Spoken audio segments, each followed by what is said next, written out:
नमस्कार दोस्तों, ई Christopher channel पे आपका एक बार फिर से हार्दिक स्वागत है। दोस्तों मैं अंकुर यहाँ पे कंप्यूटर के टफ सब्जेक्ट्स को इजी वे में डिस्कस कर रहा हूँ और जो हमारे टॉपिक्स चल रहे हैं वो theory of automata and formal language के चल रहे हैं। और पिछले लेक्चर में हमने वेरिएंट्स ऑफ ट्यूरिंग मशीन का टॉपिक स्टार्ट किया था जिसमें हमने multi type Turing machine discuss कर ली थी। इस लेक्चर में हम डिस्कस करेंगे नॉन डिटरमिनिस्टिक ट्यूरिंग मशीन क्या होता है। तो दोस्तों देखिए, नॉन डिटरमिनिस्टिक की अगर आप बात करते हो तो देखिए नॉन डिटरमिनिस्टिक का मीनिंग हर जगह सेम है। जब हम नॉन डिटरमिनिस्टिक की हम बात करते हैं तो नॉन डिटरमिनिस्टिक का मीनिंग हर जगह सेम होता है। जैसे जब हमने डीएफए फाइनाइट ऑटोमेटा स्टडी किया था, उसमें जब आपने डीएफए स्टडी किया था और डीएफए के बाद आपने non deterministic finite automata NFA discuss किया था, तो वहां आपने नॉन डिटरमिनिस्टिक का मीनिंग देखा था कि अगर आप किसी इनपुट पर अगर आपकी मशीन मल्टीपल स्टेट्स पे जाती है इनफैक्ट अगर जाती भी है या नहीं भी जाती है, कभी आपके पास किसी इनपुट पे कोई भी ट्रांजिशन नहीं होता है, तो ऐसी मशीन को हम नॉन डिटरमिनिस्टिक कहते हैं। जैसे हमने कहा कि मान लीजिए उसमें क्या था कि अगर मान लीजिए अगर आपके पास alphabet A comma B given है और आप एनएफए की बात कर रहे हो, तो हम ये कह रहे हैं कि मान लीजिए आपकी मशीन क्यू नॉट, आपके डायग्राम में 3 स्टेट है, क्यू नॉट, क्यू वन और क्यू टू। तो हम ये कह रहे हैं कि अगर किसी एक इनपुट सिंबल, जैसे आपने ए ले लिया, तो उस इनपुट सिंबल पे अगर आपकी मशीन मल्टीपल स्टेट्स पे साइमल्टेनियसली पहुंच रही है, तो ऐसी मशीन को आप नॉन डिटरमिनिस्टिक कहते हो। और जो इसको हमने शो किया था, नॉन डिटरमिनिस्टिक को हमने शो किया था Q cross sigma will produce 2 raised power Q, जहाँ पे आउटपुट जो था वो आपके पास पावर सेट था स्टेट्स का, तो जिसमें आपके पास 5 भी एज आउटपुट आ रहा था, मतलब कि मे बी किसी इनपुट पर आपके पास कोई भी ट्रांजिशन ना हो। तो नॉन डिटरमिनिस्टिक का मीनिंग हर जगह सेम होता है। जब आप किसी भी एक स्टेट से मल्टीपल स्टेट्स पे जा रहे हैं, मतलब या फिर किसी भी स्टेट पे नहीं जा रहे हैं, तो ऐसी मशीन को हम नॉन डिटरमिनिस्टिक कहते हैं। तो मुद्दा ये आता है, क्या आप non deterministic Turing machine design कर सकते हैं? तो ध्यान दीजिएगा, जो स्टैंडर्ड ट्यूरिंग मशीन होती है वो आपका डिटरमिनिस्टिक ही होती है। जो ट्यूरिंग मशीन जो अभी तक आप स्टडी करते आ रहे हो, दैट इज द जो आपने स्टैंडर्ड ट्यूरिंग मशीन आपने जो स्टैंडर्ड करी है, जो स्टैंडर्ड ट्यूरिंग मशीन जो आपने स्टडी करी है, उस ट्यूरिंग मशीन की अगर आप बात करोगे तो वो बेसिकली डिटरमिनिस्टिक ही होती है। तो अगर आपसे कहा जाए कि आप non deterministic Turing machine design कर सकते हैं, तो इसका आंसर भी आपके पास यस है, हम नॉन डिटरमिनिस्टिक ट्यूरिंग मशीन भी डिजाइन कर सकते हैं। कैसे? देखिए, बहुत सिंपल सा कंसेप्ट है। जो अगर आप देखोगे तो जैसे नॉन डिटरमिनिस्टिक केस में आउटपुट जो है वो पावर सेट था स्टेट्स का, तो वैसे ही यहाँ पे भी आपके पास बहुत सिंपल सी वर्किंग हो जाती है। जैसे मैं आपको थोड़ा सा कंपैरिजन करके समझाने की कोशिश करता हूँ, अब वहां से आपको चीजें क्लियर होंगी। जैसे अगर आप डीएफए की बात करो, अगर आप डीएफए की आप बात करते हो, ठीक है, तो जैसे डीएफए का ट्रांजिशन फंक्शन आप कैसे डिफाइन करते हो? डीएफए का ट्रांजिशन फंक्शन आपने डिफाइन किया था delta such that Q cross sigma will produce Q, मतलब आप किसी भी स्टेट पे है, कोई भी इनपुट सिंबल रीड कर रहे हैं तो आउटपुट आप किसी स्टेट पे पहुंचोगे। जब आप एनएफए नॉन डिटरमिनिस्टिक पे आए थे तो आपने डिफाइन किया था delta such that Q cross sigma will produce 2 raised power Q, मतलब जो ये आउटपुट है वो आपको पावर सेट में कन्वर्ट हो गया था, ठीक है। तो वैसे ही अगर हम बात करें तो स्टैंडर्ड ट्यूरिंग मशीन की जब हम बात करते हैं तो उसका जो ट्रांजिशन फंक्शन डिफाइन किया गया वो डिफाइन किया गया delta Q cross tau will produce Q cross tau cross head रखकर लेफ्ट या राइट जहां भी मूव करेगा उसके अकॉर्डिंग की वर्किंग हो जाएगी। तो ये स्टैंडर्ड ट्यूरिंग मशीन की हम बात कर रहे थे। जो आपकी स्टैंडर्ड ट्यूरिंग मशीन है उसको आप इस तरह से डिफाइन करते हो। सिमिलरली जब नॉन डिटरमिनिस्टिक ट्यूरिंग मशीन की हम बात करते हैं तो उसके जो ये 7 टपल्स हैं, इनके सबके मीनिंग वही हैं जो स्टैंडर्ड ट्यूरिंग मशीन के हैं, एक्सेप्ट डेल्टा। जब हम नॉन डिटरमिनिस्टिक ट्यूरिंग मशीन की आप बात करोगे तो उसका जो डेल्टा है वो बिल्कुल ऐसे डिफाइन किया जाता है, Q cross tau will produce 2 raised power Q cross tau cross L comma R, that is कि आप किसी स्टेट पर हो और टेप का कोई भी सिंबल रीड कर रहे हो तो आउटपुट में इनका जो सेट है उसका पावर सेट आप निकालोगे तो वो आपके पास आउटपुट हो जाएगा। मतलब क्यू इनपुट सिंबल, टाउ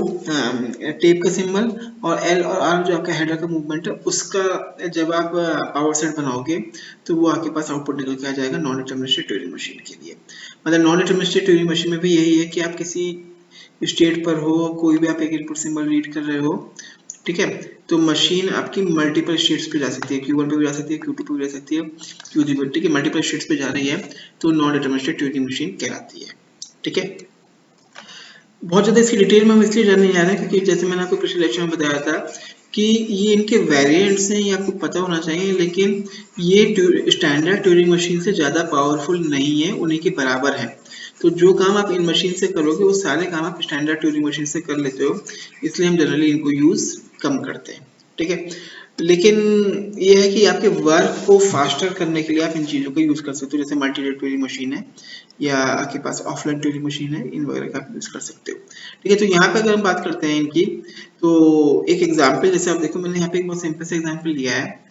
कि एक ऑपरेशन से इसको मैंने क्लियर करने की कोशिश करी कि मान लीजिए आपकी मशीन Q0 स्टेट पर थी, ठीक है। आप देखिए आपने कोई इनपुट सिंबल ए रीड किया है तो मशीन आपके पास दो तरह के ऑपरेशन कर रही है कि ए रीड Q0 पे जब ए रीड करेगी तो मशीन Q1 पर भी जा रही है और साइमल्टेनियसली मशीन आपकी Q2 पर भी जा रही है, ध्यान दीजिएगा, ठीक है,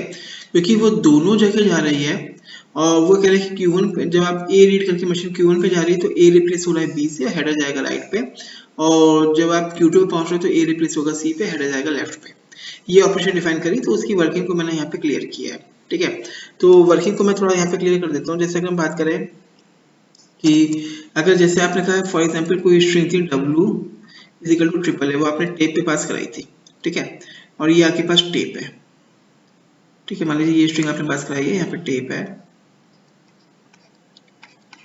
ठीक है, और यहाँ पे आपके पास ट्रिपल ए है, और यहाँ के पास ब्लैंक है, और यहाँ के पास ब्लैंक है, और हेडर आपके पास यहाँ पॉइंट आउट कर रहा है Q0 स्टेट पर। तो वो ये कह रहा है कि जैसे ही आप Q0 पे ए रीड करोगे तो ये वाली ऑपरेशन ऑटोमेटिकली आपकी वर्कआउट पे आएगी, और ये ऑपरेशन कह रहे हैं कि Q0 पे जैसे ए रीड करोगे तो आपकी मशीन दो स्टेट पे जाएगी, Q1 पे और Q2 पर, ठीक है। तो ऑपरेशन क्या होगी, अगर हम मूव्स की फॉर्म में देखें तो जैसे ही आप Q0 पे ट्रिपल ए रीड करोगे तो अगर पहली ऑपरेशन होती है, मतलब ये वाला पोर्शन अगर वर्क करता है तो ए रिप्लेस हो जाएगा बी से, हेडर जाएगा राइट तो हेडर यहाँ आ जाएगा, और डबल ए रीड करने को मिलेगा। और सिमिलरली अगर ये वाली ऑपरेशन साइमल्टेनियसली ये वाली ऑपरेशन भी होती है तो Q0 पे जैसे ही आप ट्रिपल ए रीड करोगे तो ए रिप्लेस हो जाएगा सी से, हेडर लेफ्ट जाएगा, तो लेफ्ट जाएगा तो ब्लैंक रीड करोगे, मशीन आ जाएगी Q2 स्टेट पे और यहाँ पे डबल ए आ जाएगा, ठीक है। ये ऑपरेशन डिफाइन हो जाएगी, मतलब ये दोनों ऑपरेशन साइमल्टेनियसली चलेगी। तो मतलब जैसे ही आप ट्रिपल ए रीड करोगे तो ट्रिपल ए और यहाँ पे आपने जैसे Q0 रीड किया है तो साइमल्टेनियसली जो ऑपरेशन होंगी वो दो ऑपरेशन होंगी, एक ऑपरेशन हो जाएगी यहाँ पे बी डबल ए हो जाएगा आउटपुट में, और दूसरा आ जाएगा सी डबल ए, ठीक है। और यहाँ के केस में हेडर आपके पास यहाँ पहुँच जाएगा Q1 पे, और यहाँ पे ब्लैंक रख के हेडर यहाँ पहुँच जाएगा Q2 पे, मतलब ऑटोमेटिकली आपकी मशीन इन दो साइमल्टेनियसली ऑपरेशन ये परफॉर्म कर रही है। और ये जब दो ऑपरेशन परफॉर्म करेगी तो अब अगला जब आप वर्किंग परफॉर्म करोगे तो इन दोनों स्टेट पे साइमल्टेनियसली ऑपरेशंस को परफॉर्म करता है। तो जैसे आपका non deterministic finite automata case में वर्किंग हो रही थी, वैसे ही आपके पास non deterministic Turing machine case में वर्किंग होती है। अब वही चीज़ है कि यहाँ पे आउटपुट कैसे आप निकालते हो, तो बोले बहुत वही सिंपल तरीके से है, क्योंकि आपने जैसे यहाँ स्ट्रिंग रीड करी और वो मल्टीपल यहाँ पहुंची, फिर यहाँ पे जो आपने स्ट्रिंग रीड करी, यहाँ जो रीड करी, यहाँ से मान लीजिए 3 आउटपुट निकले, यहाँ से 2 निकले, तो इन सारे आउटपुट में से जो भी आउटपुट आपका मशीन को फाइनल स्टेट पे लेके जा रहा होगा, जो भी आउटपुट फाइनल स्टेट पे लेके जा रहा होगा और स्ट्रिंग वहां पे पहुंच के एक्सेप्ट हो रही होगी, वो आपका आंसर होगा। बाकी सारे के सारे बात आपके रिजेक्ट हो जाते हैं, जैसे आप NFA में करते थे सिमिलर वर्किंग में, ठीक है। अब क्वेश्चन ये आता है कि नॉन डिटरमिनिस्टिक ट्यूरिंग मशीन की जरूरत कहाँ यूज होता है, तो उसके लिए उन्होंने बात कर रखा है कि इट इज नॉट क्लियर। अगर आप देखोगे तो यहाँ पे साफ साफ लिखा है it is not clear what role non deterministic plays in computing. वो कह रहा है कि कंप्यूटिंग में या कंप्यूटेशन करते हो तो वहाँ पे नॉन डिटरमिनिस्टिक मशीन क्या रोल प्ले करती है, ये अभी तक क्लियर नहीं है। इसलिए जनरली ट्यूरिंग मशीन केस में हम नॉन डिटरमिनिस्टिक मशीन को एज एन एक्सेप्टर ही यूज कराते हैं, एज अ ट्रांसड्यूसर यूज नहीं कराते हैं। मतलब बेसिकली सिर्फ आप स्ट्रिंग एक्सेप्टेंस के केस में आप इसका यूज करते हो, हम उस केस में इसका यूज नहीं करते हैं जहाँ पे आप किसी फंक्शन पे ऑपरेशन कर रहे हैं, ठीक है। और दूसरी चीज ये है कि क्योंकि इसके पास मल्टीपल ऑपरेशंस हो रहे हैं नॉन डिटरमिनिस्टिक ट्यूरिंग मशीन में, तो हो सकता है किसी ऑपरेशन से वो आपके पास, जैसे हम बात करें कि आपकी वो मशीन जो है किसी ऑपरेशन से इनफाइनाइट लूप पे भी जा सकती है। जैसे अगर हम बात करें कि जैसे अगर आपने कोई ट्यूरिंग मशीन डिजाइन करी, जैसे हम बात करें आपके पास कोई लैंग्वेज थी n is equal to a to the power n b to the power n such that n is greater than 0, आपने इसके लिए non deterministic Turing machine design करी, तो वो ये कहना होगा क्या, जैसे आपने कोई स्ट्रिंग पास कराई w is equal to double a double b check करना है, तो हो सकता है क्योंकि मल्टीपल ऑपरेशन है तो हो सकता है वो 3 पाथ पे जाए, ठीक है, फिर यहाँ जो स्ट्रिंग आए, यहाँ जो स्ट्रिंग आए, यहाँ जाए, हो सकता है यहाँ से 2 पाथ पे जाए, यहाँ से 4 पाथ पे जाए, 3 पे जाए, यहाँ पे मान लीजिए एक ही पाथ पे जाए। फिर ये जो स्ट्रिंग निकल के आ रही हैं, तो हो सकता है कि यहाँ पे आपके पास कोई ऑपरेशन ही ना बचे करने के लिए, ठीक है, यहाँ कोई ऑपरेशन ही ना बचे करने के लिए, कि बोले पता चला कि स्ट्रिंग तो आ रही है लेकिन जो स्टेट आ रही है उस पे उस सिंबल के लिए कोई ऑपरेशन ही नहीं थी। मान लीजिए मैं कोई स्ट्रिंग यहाँ पे आती फॉर एग्जांपल x लेट से डबल b, और यहाँ पे आप मान लीजिए q2 रीड कर रहे हो, q2 पे आपने b की ऑपरेशन ही डिफाइन नहीं कर रही है, तो मशीन वहाँ पे स्टक कर जाएगी, ठीक है। या फिर हो सकता है किसी पाथ पे वो आगे बढ़ते जाए और वो इनफाइनाइट लूप पे चली जाए, ये भी हो सकता है। और किसी एक पाथ से हो सकता है कि वो मशीन फाइनल स्टेट पे पहुंच के स्टॉप करे और स्ट्रिंग को आपकी एक्सेप्ट कर जाए, ठीक है। तो नॉन डिटरमिनिस्टिक ट्यूरिंग मशीन के केस में ये भी चीज हो सकती है कि या तो वो कहीं पे स्टक कर जाएगी, मतलब उसको रिजेक्ट कर देगी, या फिर वो आपकी इनफाइनाइट लूप पे भी जा सकती है, या किसी फाइनल स्टेट से एक्सेप्ट करेगी, तो ये तीनों ऑपरेशन उस पर भी हो सकती है। लेकिन ध्यान दीजिएगा कि नॉन डिटरमिनिस्टिक मशीन जो है उसका रोल प्रॉपर्ली डिफाइन न होने की वजह से जनरली हम उसको एज ए एक्सेप्टर्स की तरह ही वर्क कराते हैं, ठीक है। तो ये नॉन डिटरमिनिस्टिक ट्यूरिंग मशीन की डेफिनेशन थी। अगले लेक्चर में हम डिस्कस करेंगे कि प्रॉपर डेफिनेशंस की डिस्कस करेंगे कि एक्सेप्टेबिलिटी और डिसाइडेबिलिटी का कॉन्सेप्ट आप नॉन डिटरमिनिस्टिक ट्यूरिंग मशीन से आप कैसे डिफाइन करते हैं। धन्यवाद दोस्तों।